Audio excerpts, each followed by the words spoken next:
To the Clouds by William Wordsworth. Army of clouds. Ye winged hosts in troops ascending from behind the motionless brow of that tall rock, as from a hidden world, O whither with such eagerness of speed? What seek ye, or what shun ye?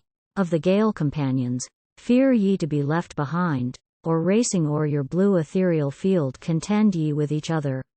Of the sea children, thus post ye over vale and height to sink upon your mother's lap and rest? Or were ye rightlier hailed, when first mine eyes beheld in your impetuous march the likeness of a wide army pressing on to meet or overtake some unknown enemy? But your smooth motions suit a peaceful aim, and fancy, not less aptly pleased, compares your squadrons to an endless flight of birds. Aerial, upon due migration bound to milder climes, or rather do ye urge in caravan your hasty pilgrimage to pause at last on more aspiring heights than these, and utter your devotion there with thunderous voice?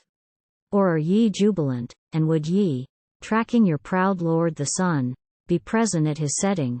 Or the pomp of Persian mornings would ye fill, and stand poising your splendors high above the heads of worshippers kneeling to their uprisen God?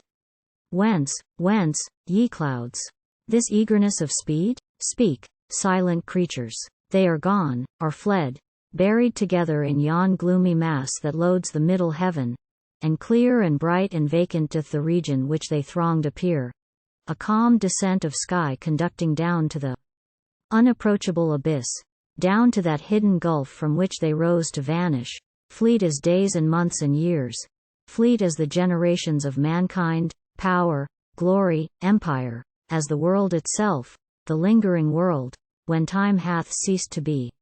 But the winds roar, shaking the rooted trees, and see, a bright precursor to a train perchance as numerous, overpeers the rock, that sullenly refuses to partake of the wild impulse. From a fount of life invisible, the long procession moves luminous or gloomy. Welcome to the vale which they are entering, welcome to mine eye that sees them, to my soul that owns in them, and in the bosom of the firmament o'er which they move, wherein they are contained, a type of her capacious self and all her restless progeny. A humble walk here is my body doomed to tread, this path, a little hoary line and faintly traced, work, shall we call it, of the shepherd's foot or of his flock? Joint vestige of them both. I pace it unrepining, for my thoughts admit no bondage and my words have wings. Where is the Orphean lyre, or Druid harp, to accompany the verse? The mountain blast shall be our hand of music. He shall sweep the rocks, and quivering trees, and billowy lake, and search the fibers of the caves, and they shall answer, for our song is of the clouds and the wind loves them, and the gentle gales which by their aid reclothe the naked lawn with annual verdure, and revive the woods, and moisten the parched lips of thirsty flowers.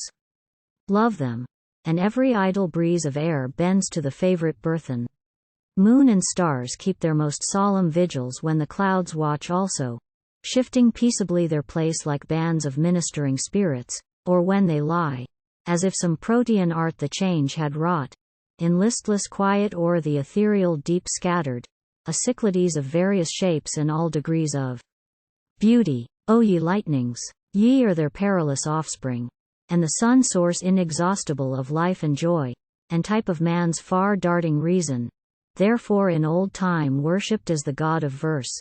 A blazing intellectual deity loves his own glory in their looks, and showers upon that unsubstantial brotherhood visions with all but beatific light enriched too transient.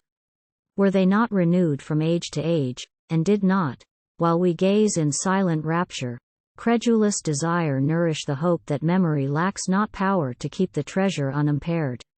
Vain thought, yet why repine, created as we are for joy and rest, albeit to find them only lodged in the bosom of eternal things?